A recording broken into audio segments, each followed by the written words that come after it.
नमस्कार, मैं शीतांशु कुमार असम विश्वविद्यालय हिंदी विभाग में प्राध्यापक हूँ। आज ईपीजी पाठशाला के पाठ्यक्रम भक्तिकालीन का विभाग 2 के अंतर्गत हम भक्ति आंदोलन की अखिल भारतीय विशेषताएं और उसका अंतःप्रादेशिक वैशिष्ट्य विषय पर बातचीत करेंगे। इस पाठ के अध्ययन के उपरांत आप भक्ति आंदोलन की अखिल भारतीय विशेषताओं से परिचित हो सकेंगे। भक्ति आंदोलन के अखिल भारतीय प्रसार के स्वरूप के विषय में जान पाएंगे। सामाजिक विकृतियों के प्रति इसके राष्ट्रीय प्रतिरोध के स्वरूप को जान पाएंगे। लोक भाषाओं और कला की अन्य विधाओं में इसके राष्ट्रीय चरित्र से परिचित हो सकेंगे और यह जान पाएंगे कि अखिल भारतीय साम्यता के साथ इस आंदोलन में अंतःप्रादेशिक वैशिष्ट्य भी दिखाई देता है।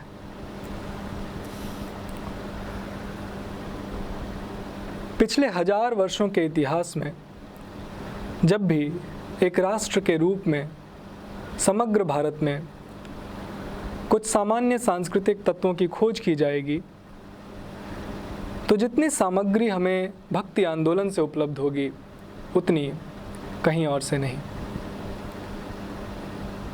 एक अखिल भारतीय सांस्कृतिक आंदोलन के रूप में भक्ति आंदोलन जिस अभूतपूर्व जिजीविषा, अडिग विश्वास, निष्कलुष प्रेम, गहरी लोक संवेदना, निर्भीक प्रतिरोध और प्रगतिशील चेतना के साथ भारतीय जीवन, उसके साहित्य, उसके संगीत और अन्य कलाओं में समाहित हुआ है, उसकी खुशबू आज भी बरकरार है।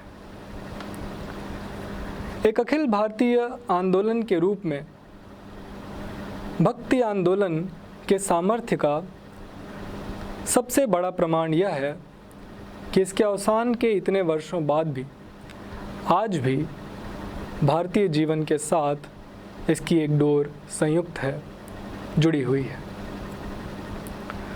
लोक संवेदना के रस से सराबोर सांस्कृतिक तत्वों से परिपूर्ण भक्ति आंदोलन की जड़ें इतने गहरे समाहित हैं, अपनी ज़मीन में इतने गहरे बैठी हुई हैं कि भारत जैसे बहुजातीय, बहुरंगी, बहुभाषी राष्ट्र की शिराओं में भी यह सहज ही फैलता चला गया।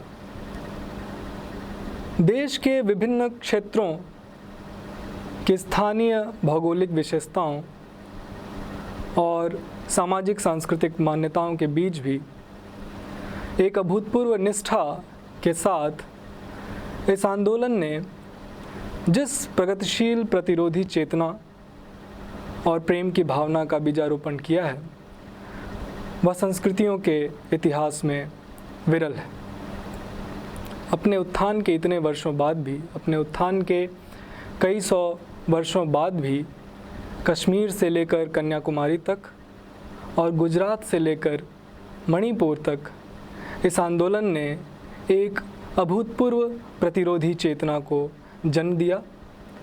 बहुसंख्य भाषाओं और बोलियों में, अनगिनत राग रागिनियों में स्थानीय सांस्कृतिक विशिष्टताओं को आत्मसात करते हुए रूप और शिल्प की बहुत ही अद्भुत ऊंचाइयों के साथ इसने सामान्य जन को मानवीय यथार्थ से परिचित कराया है, उन्हें भारतीय समाज और उसकी गहरी संवेदनाओं से जोड़ा है। बौद्ध धर्म के उद्भव और विकास के अतिरिक्त विद्वान इस आंदोलन की तुलना सिर्फ आधुनिक समय में उद्भूत हुए स्वाधीनता आंदोलन से ही करते हैं। स्वाधीनता आंदोलन एक ऐसा आंदोलन था जो औपनिवेशिक क्रूरता के खिलाफ उठकर खड़ा हुआ था। इसका चरित्र अखिल भारतीय था और पूरब, पश्चिम, उत्तर, दक्षिण सब मिलकर इस आंदोलन में एक हो गए थे। इसीलिए इस आंदोलन को जागरण का आंदोलन कहा जाता है। शिव कुमार मिश्र ने यही ध्यान में रखते हुए भक्ति आंदोलन को भी जागरण का काव्य कहा है।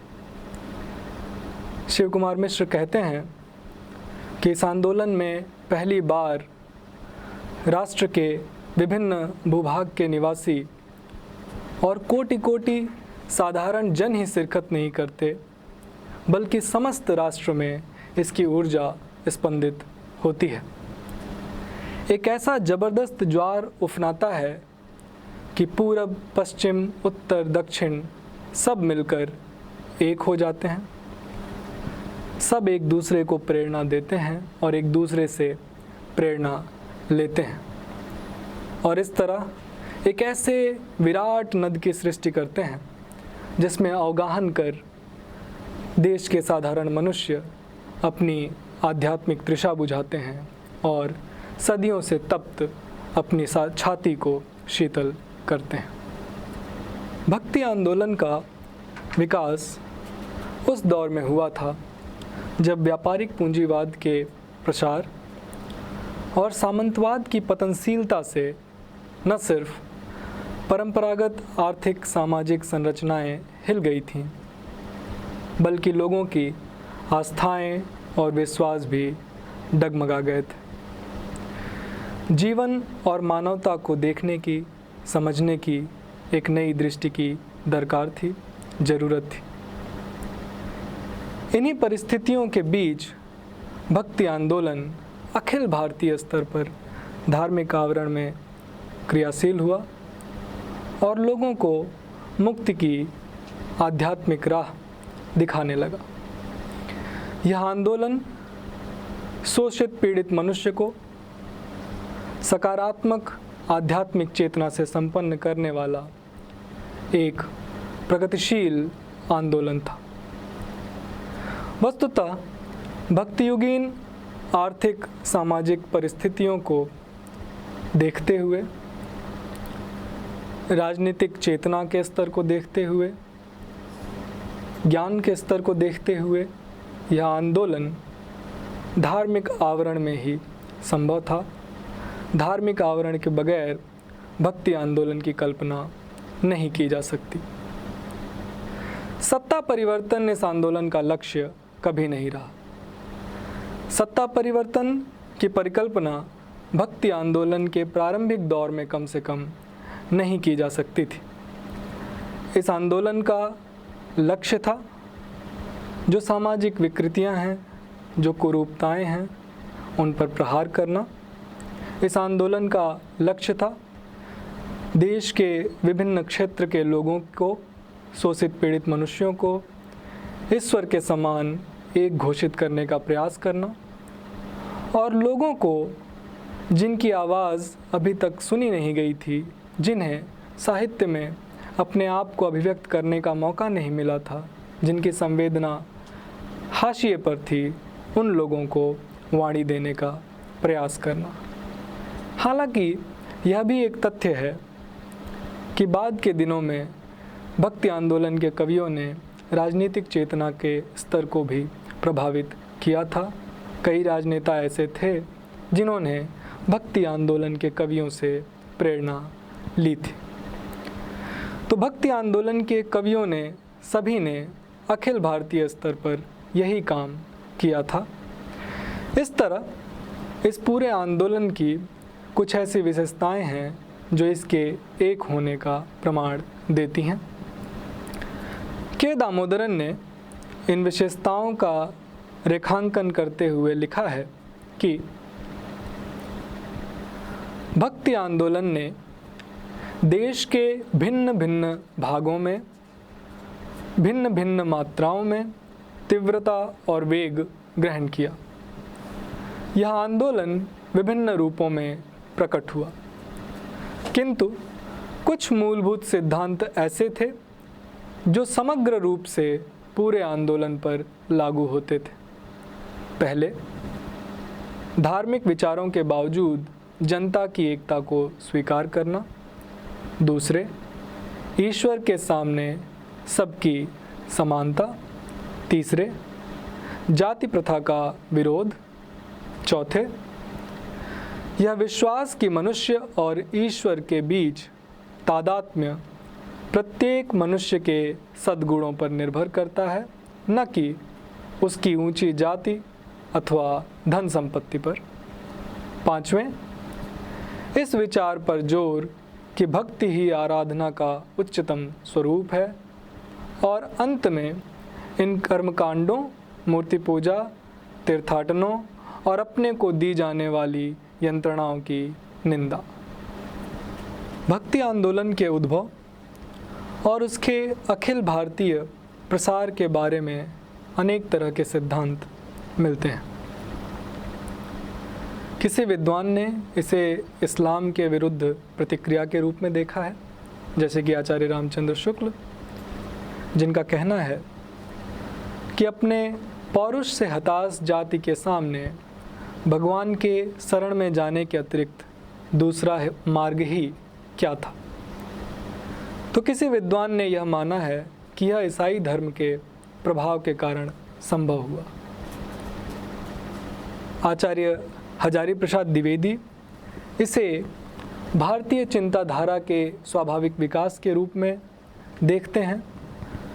तो एक अन्य विद्वान यह तर्क देते हैं कि अगर यह भारतीय चिंताधारा का स्वाभाविक विकास था और उत्तर और दक्षिण की भक्ति में इतना गहरा संबंध था, तो आखिर इन दोनों के बीच इतना लंबा अंतराल क्यों है।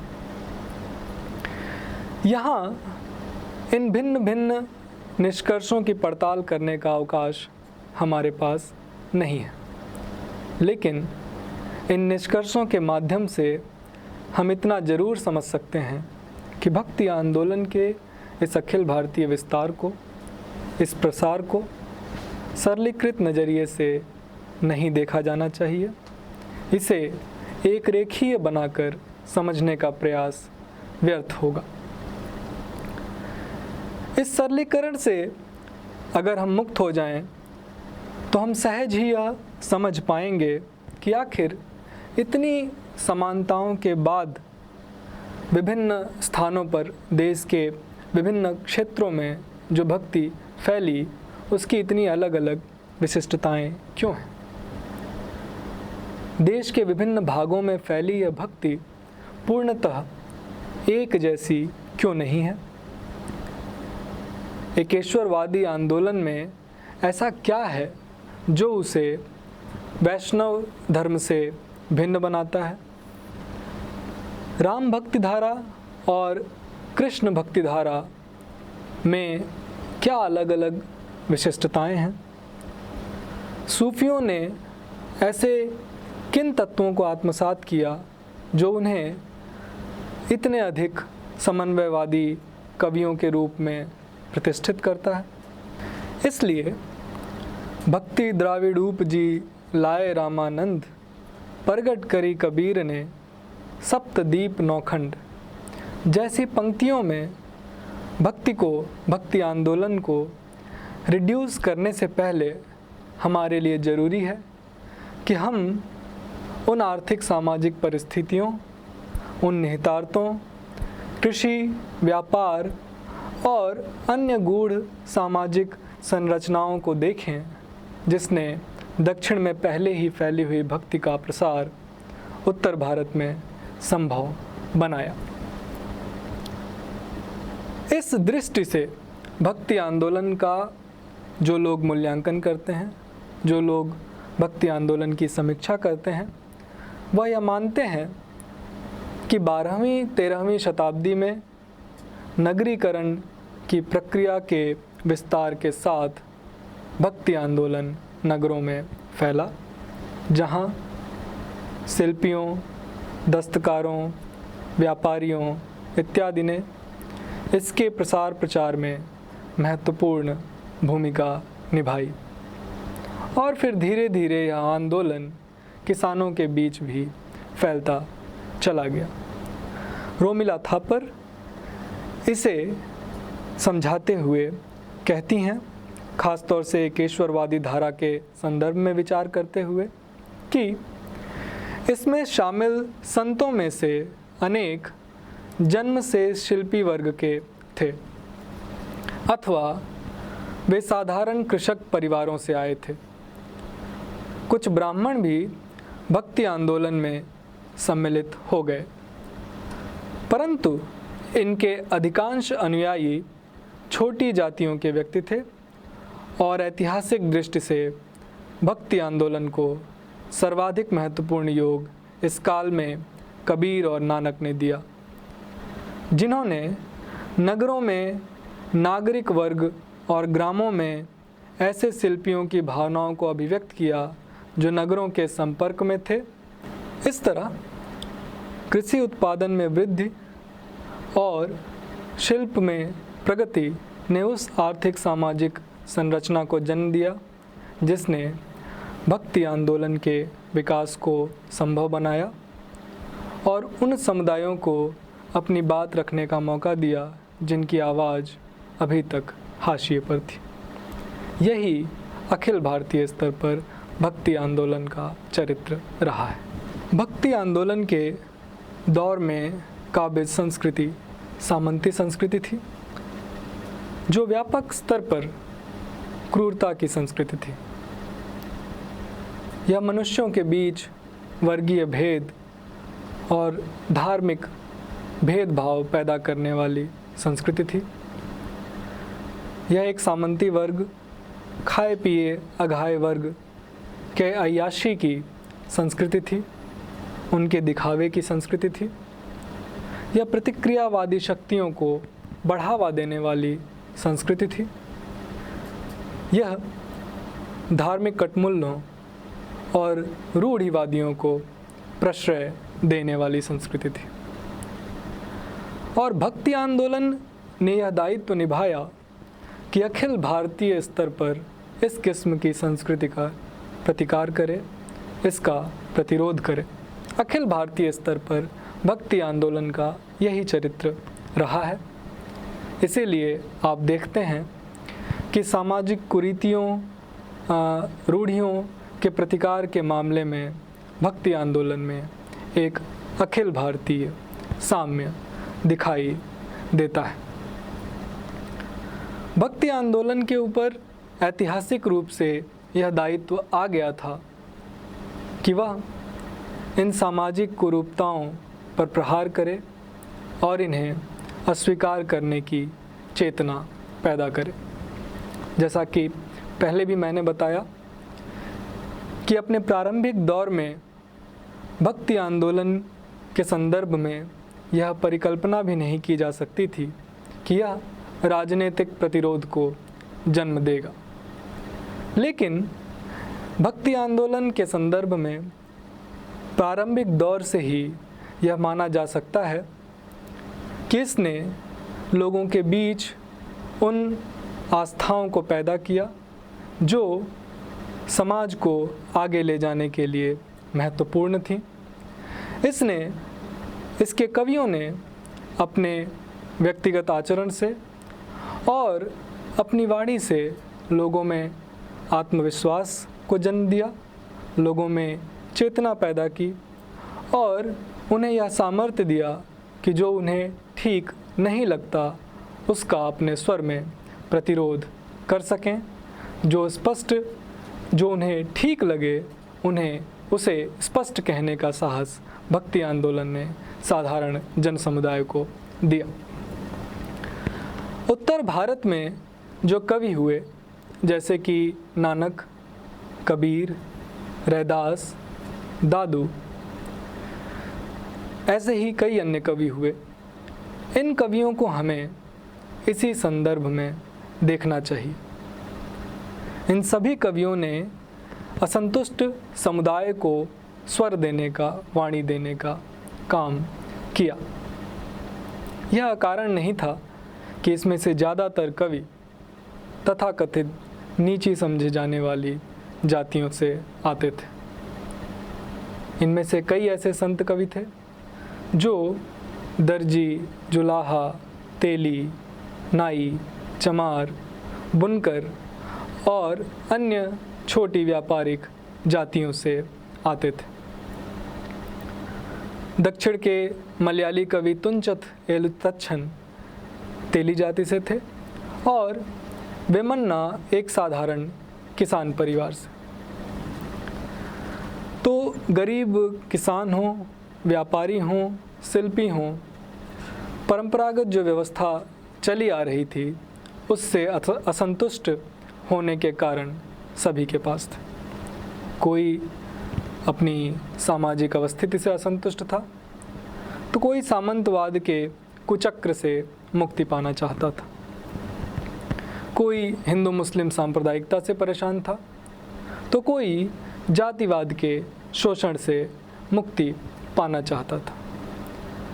शोषण के इस कुचक्र से मुक्ति पाने के आकांक्षी अखिल भारतीय स्तर पर मनुष्यों को एक धरातल पर लाकर देखने के आकांक्षी, ईश्वर के सामने सबको एक समझने के आकांक्षी पूरे देश में पैदा हो चुके थे। इन कवियों ने अखिल भारतीय स्तर पर लोगों में आत्मविश्वास और निर्भीकता की चेतना पैदा की। अखिल भारतीय स्तर पर भक्ति आंदोलन के कवियों का लक्ष्य सामंतों और पुरोहितों से संवाद करना नहीं था। उनका लक्ष्य था अपने जन सामान्य से संवाद करना, देश के साधारण मनुष्यों से संवाद करना। यह संवाद मातृभाषा में ही संभव हो सकता था। भक्ति आंदोलन के कवियों के लिए सामंत और पुरोहित तो करुणा और व्यंग के विषय थे और उनकी भाषा इनके लिए कूपजल। इसलिए देश का कोई भी कोना हो, उत्तर दक्षिण पूरब पश्चिम, हर जगह भक्त कवियों ने अपनी अपनी मातृभाषाओं में सामंतवाद की परेशानियों को, सामंतवाद द्वारा जनित परेशानियों को, इसकी कुरूपताओं को, इसकी विकृतियों को उघाड़ कर रख दिया, इसका कच्चा चिट्ठा खोल कर रख दिया। यह संभव तभी था जब ये सभी कवि अपनी मातृभाषाओं में इन चीज़ों को, इन बातों को बयान करते। इसीलिए इस आंदोलन के दौर में हम यह मानते हैं कि यह मातृभाषाओं के उत्थान और प्रसार का दौर था। सत्ता वर्ग की भाषा को तो भक्ति आंदोलन के कवियों ने पूर्णतः अस्वीकार कर दिया। न सिर्फ इतना ही, उन्होंने इन भाषाओं की अस्वीकृति के लिए तर्क भी गढ़े। संस्कृत और फारसी जिस संस्कृति का प्रतिनिधित्व कर रही थी, वह पूरी तौर से सामंतवाद से जुड़ी हुई संस्कृति थी। वह प्रतिक्रियावाद को प्रश्रय देने वाली संस्कृति थी और भक्ति आंदोलन के कवि इस संस्कृति का पूर्णतः प्रतिकार करना चाहते थे और लोक संवेदना से संयुक्त संस्कृति का उत्थान चाहते थे। इसीलिए चाहे सगुण हो या निर्गुण हो, हिंदू हो, मुस्लिम हो, किसी भी धारा से आने वाले कवि हों, अखिल भारतीय स्तर पर उन्होंने सत्ता वर्ग की भाषा का प्रतिकार किया, उसे अस्वीकार कर दिया। इनमें से कई कवि ऐसे थे जो सत्ता वर्ग की भाषा का पूरा ज्ञान भी रखते थे, लेकिन उनका लक्ष्य यह कदापि नहीं था कि इन भाषाओं का अपना ज्ञान प्रदर्शन करें। इसीलिए उन्होंने उन ध्वनियों, आवाज़ों, प्रतीकों, मिथकों, संवेदनाओं को पकड़ने का प्रयास किया जो हमारी लोक भाषाओं में मिलती हैं। अगर हम उन ध्वनियों, आवाज़ों को पकड़ पाएंगे तभी हमारे लिए यह संभव होगा कि हम जन सामान्य के साथ अपना संवाद स्थापित करें। एक और महत्वपूर्ण बात जो इस दौर में हुई, 12वीं 13वीं शताब्दी में नगरीकरण की प्रक्रिया का आरंभ होना। व्यापारिक पूंजीवाद के साथ जब नगरीकरण की प्रक्रिया आरंभ हुई तो इसने लोगों को आपस में जोड़ने का काम भी किया, यानी हमारे जातीय गठन की प्रक्रिया और सुदृढ़ हुई। इसका परिणाम यह हुआ कि विभिन्न स्थान के कवि अन्य जगहों की भाषाओं और बोलियों के संपर्क में भी आए, जिसके फलस्वरूप एक कवि की भाषा में दूसरे जगहों की भाषा और बोलियों के शब्द भी आने लगे। इतना ही नहीं, यह भी संभव हुआ कि एक भाषा एक बोली में कविता लिखने वाला कवि दूसरे स्थान की बोली में कविता करने में भी पूर्णतः समर्थ हो गया। सूर, तुलसी, विद्यापति, कबीर आदि इस दृष्टि से काफ़ी विशिष्ट कवि हैं। कबीरदास एक ऐसे कवि हैं जो जिस सामर्थ्य के साथ अवधि में कविता लिखते हैं, उसी सामर्थ्य के साथ वो ब्रज में भी कविता लिखने का सामर्थ्य रखते हैं।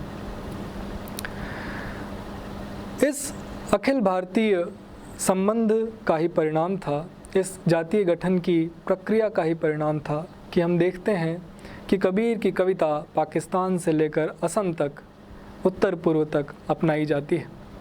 उनकी कविता के न जाने कितने पाठ अनेक राग रागिनियों में हमें देश के एक कोने से दूसरे कोने में सुनाई देते हैं। हम देखते हैं कि मीरा की कविता जहाँ राजस्थान में इतनी प्रचलित हुई, वहीं मिथिलांचल प्रदेश में भी उसे पूरी तरह अपनाया जाता है। इसके साथ ही जो इन कवियों की घुमक्कड़ी प्रवृत्ति थी, एक जगह से दूसरी जगह तक जाने की प्रवृत्ति थी, उसने भी इनके शब्दों को, इनकी वाणियों को बहुत समृद्ध किया। और यह भी हुआ कि किसी कवि का पाठ जब किसी प्रदेश में पहुंचा, तो इस प्रदेश में उसे अपनाने वाले लोगों ने अपनी स्थानीय बोली की सुगंध से, संस्कृति की सुगंध से उसे समृद्ध किया। यही ध्यान में रखते हुए मैनेजर पांडे दादू दयाल के संदर्भ में लिखते हैं, भक्तिकाल के अधिकांश संतों की तरह दादू ने भी यात्री का जीवन जिया। उन्होंने गुजरात से चलकर राजस्थान के हर कोने की यात्रा की। इस निरंतर यात्री जीवन का प्रमाण उनकी कविता की भाषा देती है। यद्यपि उनकी काव्य भाषा का बुनियादी ढांचा पश्चिमी राजस्थानी से बना है, लेकिन उसमें गुजराती और पंजाबी के शब्दों का भी मेल है। अगर इन कवियों की भाषा, संवेदना और शब्दावली एक दूसरे के साथ इतनी अधिक संयुक्त है, जुड़ी हुई है, तो इसे भक्ति आंदोलन के अखिल भारतीय स्वरूप का परिचायक ही समझा जाना चाहिए। अखिल भारतीय स्तर पर लोक जागरण की इस प्रक्रिया को समझने का एक माध्यम संगीत भी है। संगीत एक ऐसा माध्यम है जो बंधनों को तोड़ने का काम करता है। यही ध्यान में रखकर शायद अपनी पुस्तक सूर साहित्य में हजारी प्रसाद द्विवेदी ने यह रेखांकित किया है कि मध्य युग के अनेक मुसलमान उस्तादों के गीतों में राधा माधव जरूर आते हैं। इसी तरह भक्ति आंदोलन के कवियों की कविताएं भी बंधनों को तोड़ने का काम करती हैं। चूँकि ये कविताएं भी बंधनों को तोड़ने का काम करती हैं और संगीत भी बंधनों को तोड़ने का काम करता है, तो भक्ति आंदोलन के दौर में इन दोनों के बीच एक विस्मयकारी जुगलबंदी बनती चली जाती है, जो देश के साधारण जनों के हृदय में एक चिरस्थायी प्रभाव छोड़ती है। इसी प्रभाव को ध्यान में रखते हुए रामविलास शर्मा लिखते हैं इस दौर के बारे में कि कितना शानदार युग था। एक ओर मानसिंह का दरबारी संगीत है, दूसरी ओर सूर और तुलसी का गैर दरबारी संगीत। दक्षिण में संगीत का केंद्र बना कर्नाटक। इस केंद्र के संचालक थे पुरंदरदास और वह दरबारी गायक नहीं थे। इस तरह वह सूर और तुलसी की परंपरा से जुड़ जाते हैं। ये सब लोक गायक यह सब गायक लोक भाषा में रचनाएं करते थे। उनकी भक्ति का आधार था प्रेम और उसका परिणाम था लोकहित। संगीत और साहित्य के इस अनूठे संगम का ही प्रभाव था कि एक ही किस्म की राग रागिनियाँ देश के विभिन्न कोनों में फैली हुई मिल जाती हैं। दक्षिण के रागों का उत्तर में प्रसार होता है। दक्षिण का राग कान्हरा विभिन्न नामों से हमें उत्तर भारत में मिल जाता है और मालव और गौड़ प्रदेश के राग मिलकर मालव गौड़ हो जाते हैं। एक ही राग देश के विभिन्न कवियों की कविताओं को प्रभावित करता है। जो गीत गाए जाते हैं, जो गाने गाए जाते हैं, उनमें एक ही राग अखिल भारतीय स्तर पर फैला हुआ भी दिखाई देता है। यही ध्यान में रखकर रामविलास जी लिखते हैं कि एक राग है सोरठा, इसका संबंध सौराष्ट्र से होगा। इसका उल्लेख कबीर, नामदेव, सूरदास और तुलसीदास के पदों के साथ है। एक राग है मुल्तानी, इसका संबंध मुल्तान से होगा। सूरदास और मीराबाई के पदों के साथ इसका नाम आता है। बाहर से आकर भारत में बसने वाले गुर्जर, आभीर आदि गण समाजों के नाम पर कुछ रागों का चलन हुआ। राग गुजरी का उल्लेख चर्यापदों, विद्यापति, मीरा और सूरदास के पदों के साथ है। विद्यापति का अहिरानी, शंकर देव का अहिर, सूरदास का अहिरी सब एक ही राग हैं। नवजागरण के इसी प्रवाह में हम देखते हैं कि अखिल भारतीय स्तर पर संगीत के कुछ केंद्र स्थापित होते हैं। चूँकि यह भक्ति आंदोलन का दौर था, तो हम पाकिस्तान से लेकर हिंदुस्तान तक इन केंद्रों की स्थापना देखते हैं और भक्ति और संगीत की एक ऐसी धारा का प्रवाह देखते हैं जो जन सामान्य के हृदय पर सदियों तक अपनी छाप छोड़ने में सफल रहा, जो चिरस्थायी बना रहा। उक्त विश्लेषण के बाद यह स्पष्ट करने की ज़रूरत नहीं है कि भक्ति आंदोलन का स्वरूप अखिल भारतीय जरूर था, किंतु इसका चरित्र बहुआयामी था। देश के अलग अलग भागों में स्थानीय मान्यताओं के हिसाब से, सामाजिक सांस्कृतिक परिस्थितियों के हिसाब से भक्ति आंदोलन ने अलग अलग विशिष्टताएं अर्जित की। इसीलिए भक्ति को देखने की जो दृष्टि है वह बहुलतावादी होनी चाहिए। अगर हम भक्ति को बहुलतावादी दृष्टि से नहीं देखेंगे तो हम उसकी सारी विशिष्टताओं को उद्घाटित नहीं कर पाएंगे, उन स्थानीय समस्याओं की समझ नहीं बना पाएंगे जिसने अमुक स्थान पर भक्ति आंदोलन को अलग स्वरूप दिया। संवेदना और शिल्प के उन तत्वों से परिचित नहीं हो पाएंगे जिसने इसमें अलग अलग स्थानों के हिसाब से अलग अलग सुगंध डाली। ए.के. रामानुजन के तर्क को विस्तृत करते हुए गोपेश्वर सिंह ने इस संदर्भ में लिखा है कि जैसे ही उसमें बहुवचनता आएगी, उसका अखिल भारतीय परिप्रेक्ष्य सही अर्थों में उद्घाटित होगा और तब जो हम काशी में खड़े होकर और काशी की दृष्टि से भक्ति को देखते हैं, उसकी जड़ता टूटेगी। तब आप देखेंगे कि शंकर देव भक्त होते हुए कैसे कुछ वह नया करते हैं जो कबीर, सूरदास या तुलसीदास नहीं करते हैं। इसी तरह से दूसरे प्रदेशों में हर क्षेत्र के भक्ति साहित्य की अपनी कुछ खूबियां हैं, कुछ अपना वैशिष्ट्य है और उस वैशिष्ट्य के सहारे वह अपनी पहचान रखता है और वहाँ की क्षेत्रीय संस्कृति और जातीयता के निर्माण में अपनी भूमिका अदा करता है। उदाहरण के तौर पर महाराष्ट्र में भक्ति आंदोलन की विशिष्टताओं को देखें। महाराष्ट्र में भक्ति आंदोलन ने जाति व्यवस्था के खिलाफ बहुत ही तीखा स्वर अख्तियार किया था।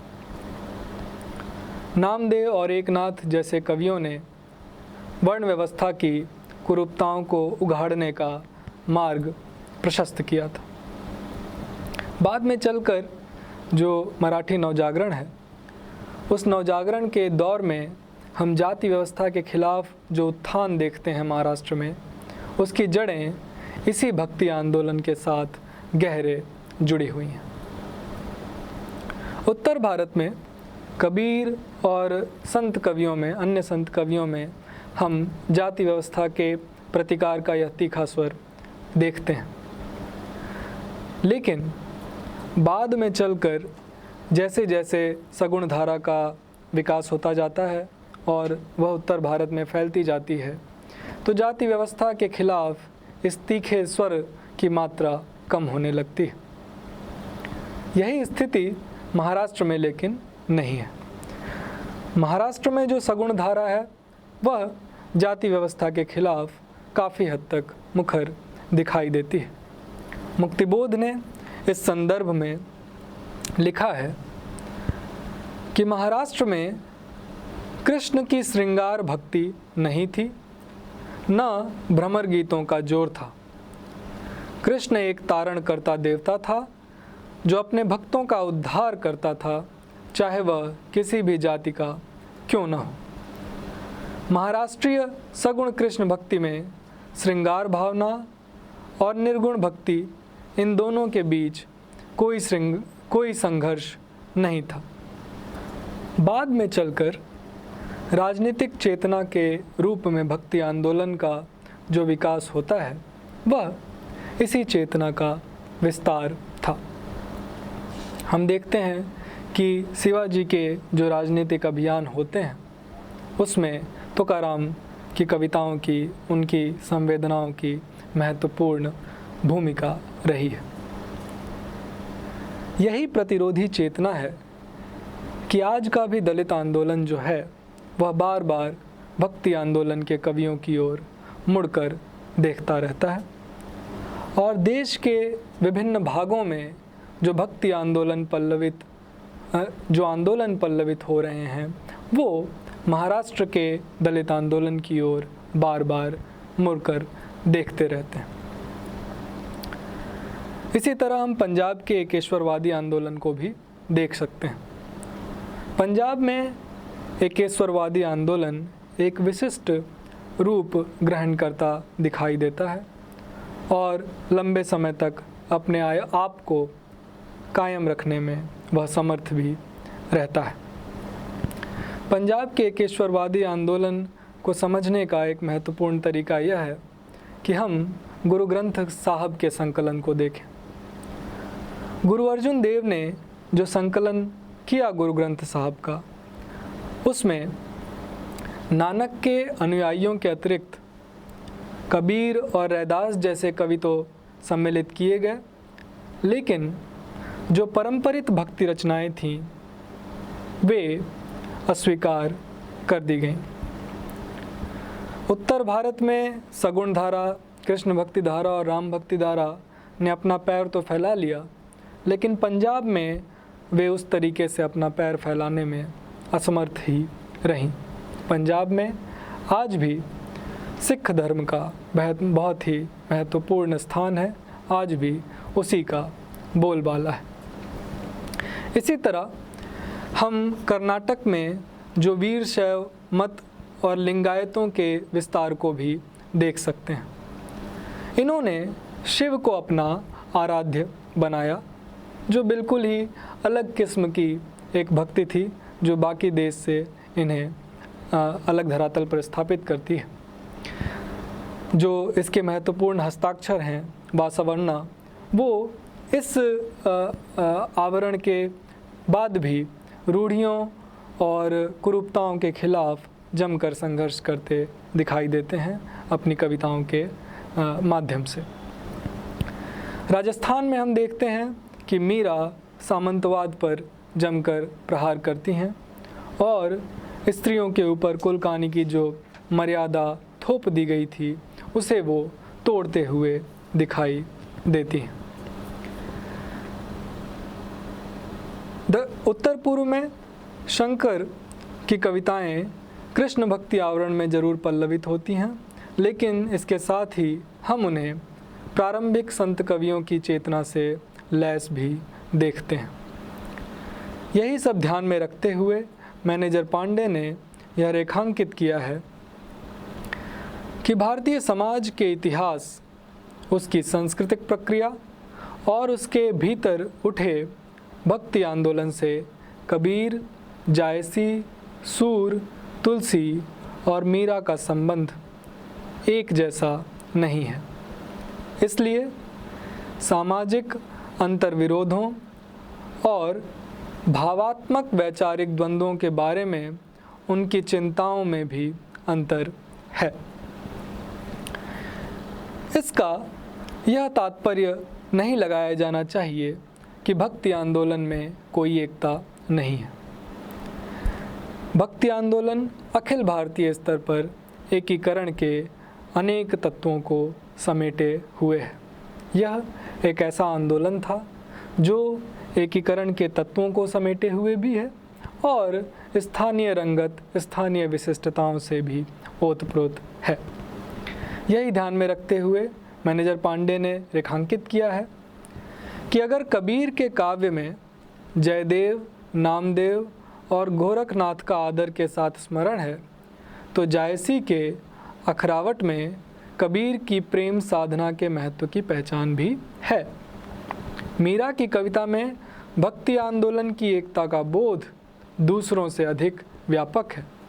वहाँ नामदेव, कबीर, रैदास, धन्ना और कर्माबाई के साथ साथ नरसिंह मेहता के महत्व की पहचान भी है। कबीर के महत्व को सूफी कवि जायसी आदर के साथ याद करते हैं और रविदास, दादू, धन्ना आदि उनका महत्व स्वीकार करते हैं। निष्कर्षतः यह कहा जा सकता है कि भक्ति आंदोलन एक अखिल भारतीय सांस्कृतिक आंदोलन था, जिसकी कुछ ऐसी विशेषताएं थीं जो संपूर्ण भारत में इसकी विभिन्न धाराओं में समान रूप से देखी जा सकती थी। विषय के स्तर पर यह आंदोलन समान धर्मा चेतना से पूरे भारत में सक्रिय था, किंतु बहुलतावादी दृष्टि से देखने पर यह भी स्पष्ट दृष्टिगोचर होता है कि हर प्रदेश के साहित्य और अन्य कलाओं की अपनी सुगंध भी इस आंदोलन में विद्यमान थी। देश के विभिन्न क्षेत्रों की सामाजिक सांस्कृतिक आवश्यकताओं के अनुरूप इस आंदोलन ने अपना विशिष्ट चरित्र विकसित किया था। लोक संवेदना से यह आंदोलन इतने गहरे संयुक्त था कि अखिल भारतीय स्तर पर इसने राष्ट्रीय भाषाओं को नया आयाम दिया। भक्ति आंदोलन के दौर में लोक भाषाएं शिल्प और संवेदना के स्तर पर हमारे भावों को पूरे देश में अभूतपूर्व स्तर पर प्रकट करते दिखाई देती हैं। भक्ति आंदोलन के कवियों का साहित्य के साथ साथ संगीत से भी बहुत ही अनूठा रिश्ता था और इस युग के संगीत को देखने से पता चलता है कि विभिन्न प्रदेशों में सक्रिय इस आंदोलन के बीच आपसी रिश्ता कितना गहरा था। यही कारण है कि आज भी प्रतिरोध की चेतना और सांप्रदायिकता, जातिवाद जैसी प्रवृत्तियों के खिलाफ जन जागरण के लिए हम जब भी परंपरा की ओर मुड़कर देखते हैं, अपने अतीत की ओर जाते हैं, तो भक्ति आंदोलन से ही हमें सर्वाधिक सामग्री मिलती है और प्रेरणा प्राप्त होती है।